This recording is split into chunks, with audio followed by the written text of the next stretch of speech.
girlfriend simulator. fall asleep. هي أحلى من أنا عندي.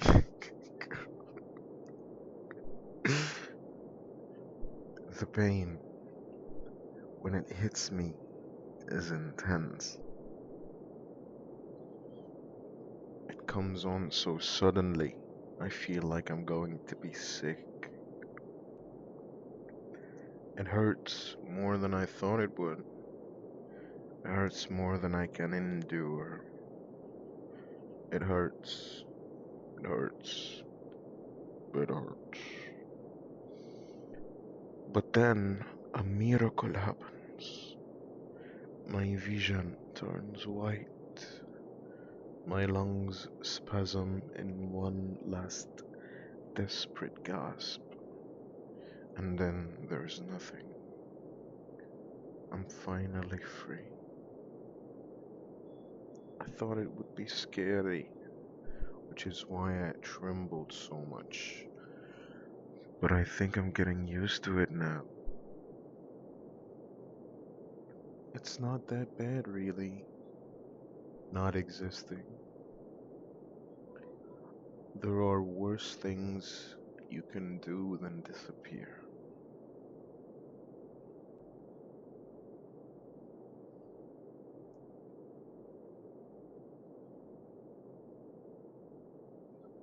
Mhm. Hey, Ayub, can you hear me? Please tell me you can hear me. Wake up! You have to wake up. Don't do this to me. Ayub! Ah, it sounds like somebody's calling out to me. I can hear a voice, high and anxious, cleaving through my comfortable, cozy state of non existence. My head is starting to hurt again. What's going on?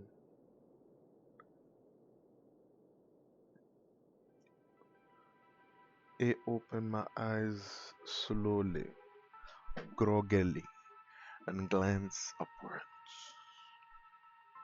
There's somebody standing by my bedside, somebody I don't know. She has long, fair hair tied into a ponytail, and she's wearing clothes which I suppose are fairly fashionable. As far as appearances go, she's quite cute. Kawaii, and it doesn't hurt that her face is so sweet. Her eyes are very, very wide.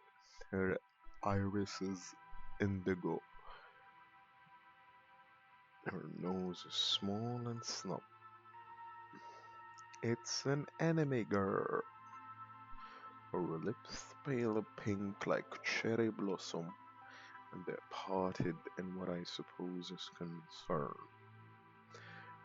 خلاص يا عم في ايه. Her skin is white like a milk or like snow.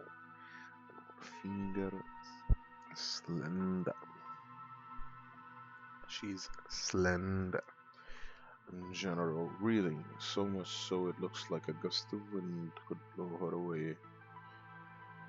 So pristine in her ruffled blouse and her high-waisted skirt, she hardly looks human. Her facial features are all too perfectly arranged. You don't say.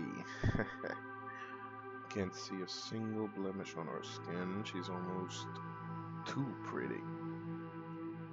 What is a girl like this doing in my apartment? I feel dazed, and the girl's breathy exclamation of relief when I open my eyes does little to reassure me this isn't a dream. Oh, thank goodness. I'm so glad you're finally awake. You were out for hours, I was so worried. Hmm, I don't know her name, but she seems to know mine. Are we friends then? We must be more than acquaintances, given the familiar way she's talking to me. I don't remember having any friends like her though. I don't remember having any friends at all. Wasn't that why I... Oh shit. Did I... +5 unease? Damn. No, I better not think about that. My head is starting to hurt again. I'm sorry, but this is all kind of a lot. What's going on? Oh, you poor thing. You really must be sick if you have to ask that. I'm sick? You are, yes. You're very, very sick. Your temperature was almost 38 degrees when I last checked. You were passed out when I came here. That was, hmm, I'd say about 2 hours ago. I've kept myself busy, man.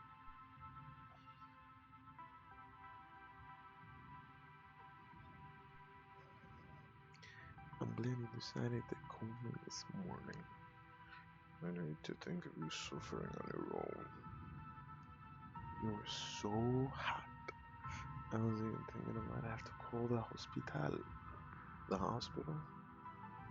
I blink, trying to disperse the white hazy spots which are flickering in front of my vision.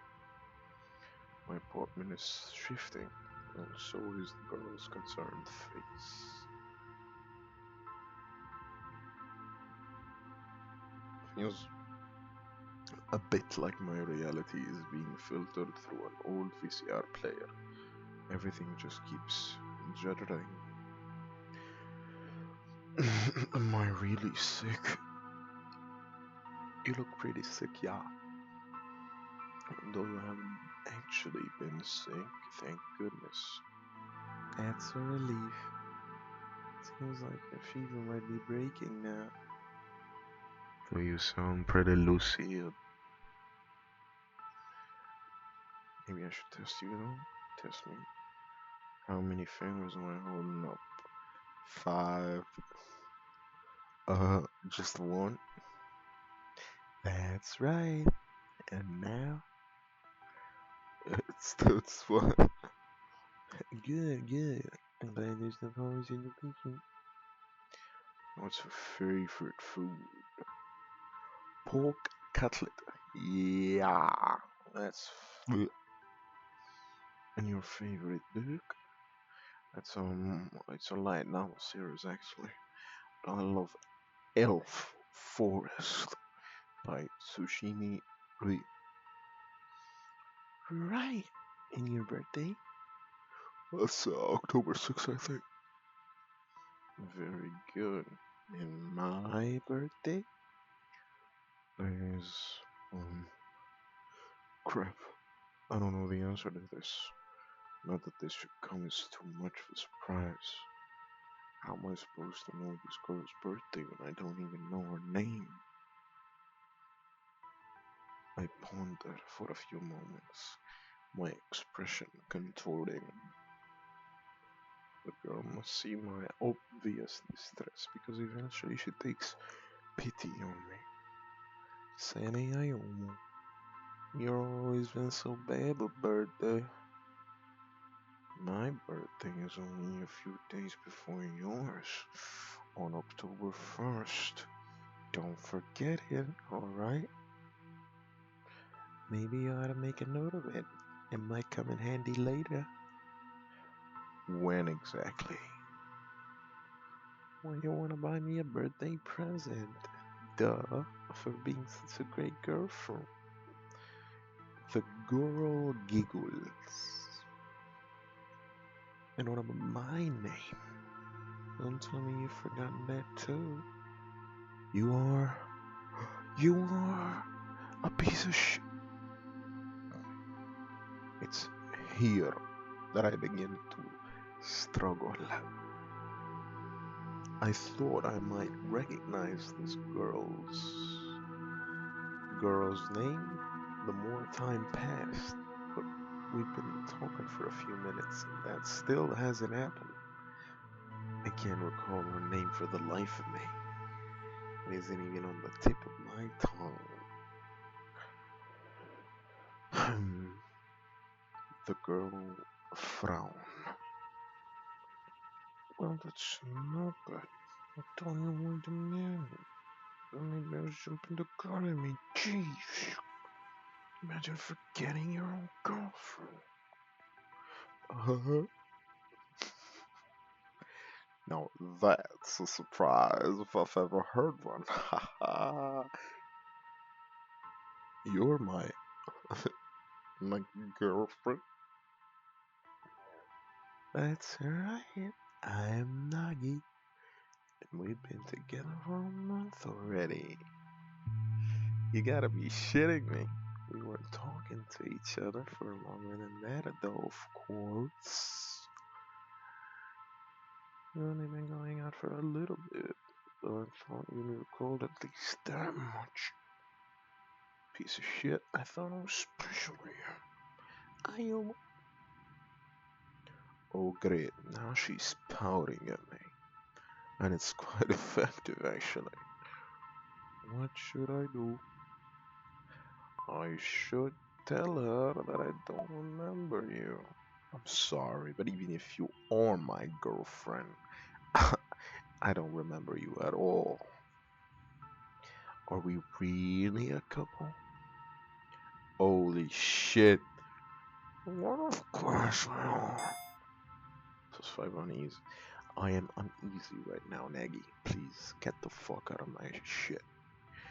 Nagy glowers at me. It's quite an unnerving expression, actually, which makes me tremble. Why does she look so angry? I understand being upset, but I wouldn't lie about this anymore. Do you think I'm a liar? No, I guess no, but... Well, good. Don't ask me silly questions, then. It's quite hurtful, really. Being told by your own boyfriend that he doesn't remember you. If you weren't as sick as you are, I would be upset. I'm sick, but it's to be expected, I guess, that you'd be a little confused, given you have such a high fever. I guess I can let you out the hook, for now at least. Would you like for me to fetch you an ibuprofen? What about some water? Oh no, don't go out of your way. I'm sure I'll live. It was too uneasy. Why am I getting uneasy? You better. If you don't, then I would. Well, let's not worry about that right now. I think you need to sleep now more than anything. Do you want to get some more shut-eye? Do you mind? It would seem a bit rude inviting you over and spending the whole time asleep. I'll think nothing of it. I came here to help you, after all. And if sleeping will help you, which I think it will, then that's what you should do. Don't worry about me. You should be thinking about yourself right now, silly. Just relax. You're a super cute girlfriend. Who the fuck says that?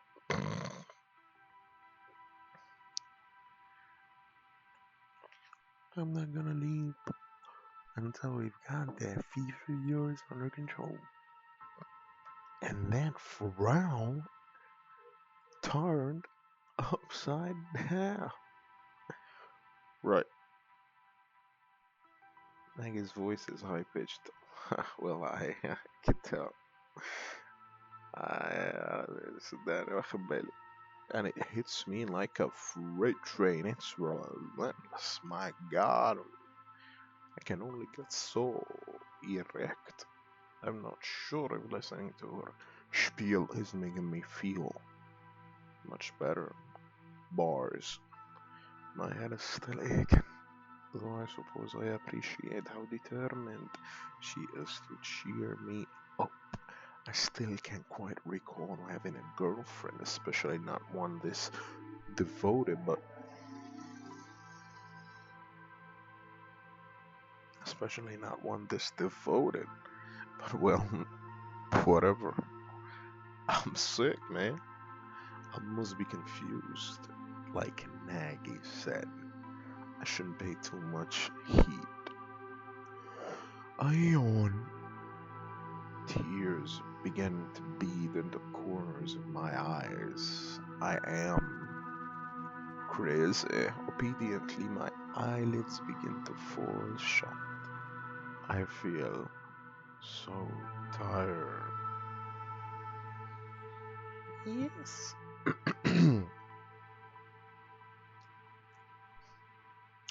Yes, that's right. Get some more sleep, Irmo. Sleep as much as you like. I'm not gonna leave you. I'll always be here to take care of you. I promise.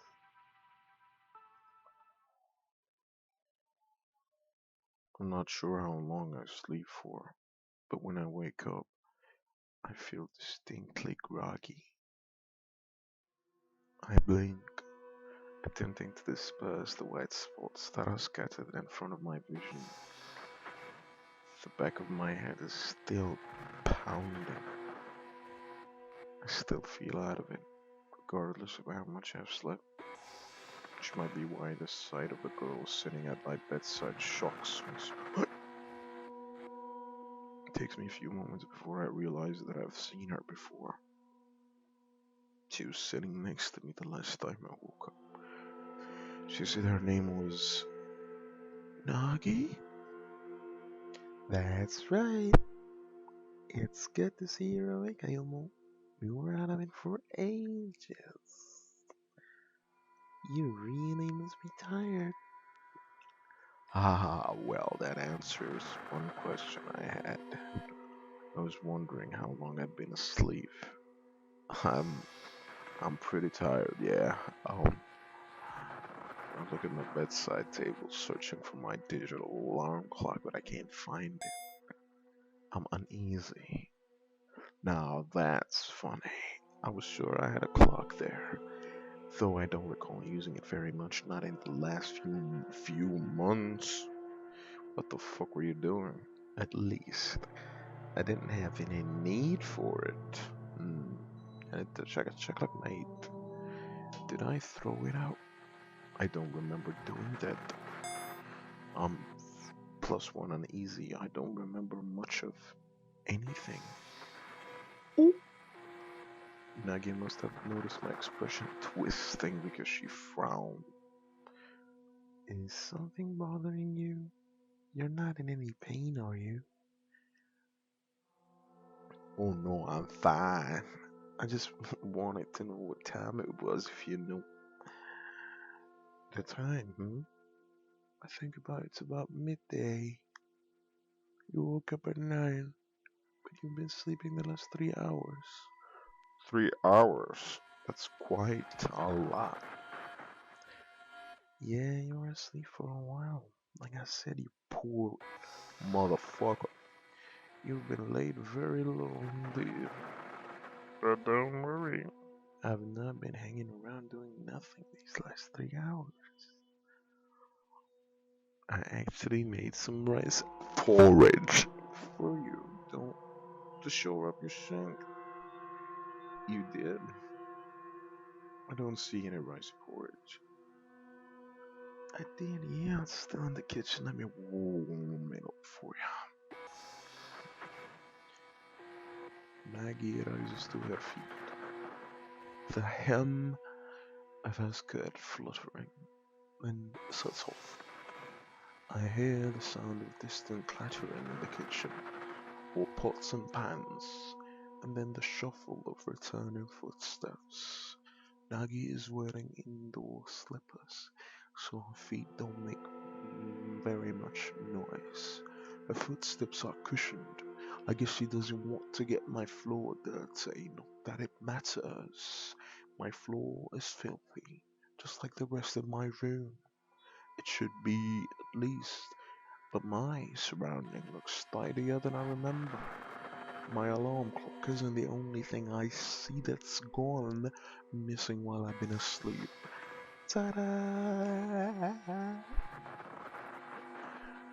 Maggie appeared before me, less than 5 minutes after her departure. She's smiling menacingly, and she's holding a tray. This is for you, Ayumu. Eat up.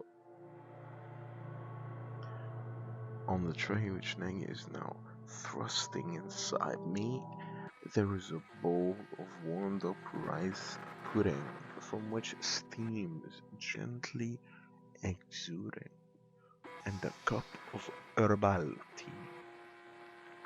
The rice porridge is a milky white, and the tea is a translucent copper. They both look nourishing and they smell pretty good too. I can't see anything wrong with this food, not at a glance, at least, but is this safe to eat? I'm not sure if I should eat this. I still don't know who Maggie is. Not really. I mean, she says she's my girl, but I don't recognize her. I just don't trust. For all I know, she could be a member of a cult. Hey, die oude fikker get voorbij. Could this all be a ploy to brainwash me? It's unlikely, but well, aren't you going to eat Ayoma? You're not going to spill us the porridge. I wonder how fair of an assessment that is. I can't see my own reflection, so I can't confirm or deny what you're saying.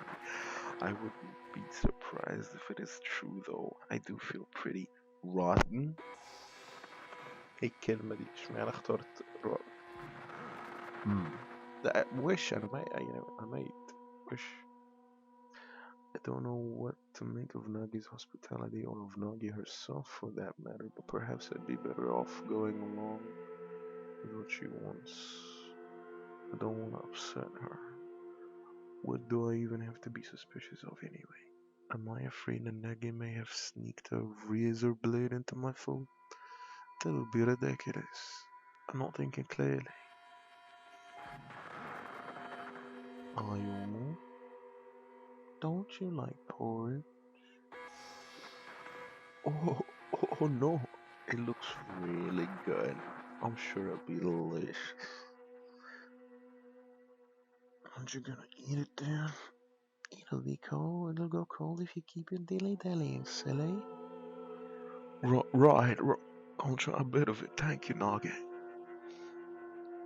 It's no problem. You don't need to thank me. I am your girlfriend after all. It should be a given that I'd look after you. I suppose it would, yeah. I dip my spoon into my pouring under Nagi's watchful gaze, then bring it to my lips. I blow on it. Then I put my spoon in the mouth. So, what do you think? Is it good? I let the porridge linger on my tongue for a few moments before swallowing. It slides down my throat easily, as I expected. It is rice porridge after all, and it's quite watery. Negi must have made it like this on purpose so it would be easier for me to eat. She's such a considerate qualifier. I'm not sure if I can handle any food that's too solid at the moment, given how unwell I feel. If I had to describe it on one word, I'd say it's pretty homey. Alright. It reminds me a little of my mother's cooking, actually. My mother used to make me rice porridge just like this when I was young. I was too sick when I was too sick to go to school. This is all rather nostalgic. Minus two. Okay. It's good, yeah. Thanks, Nugget.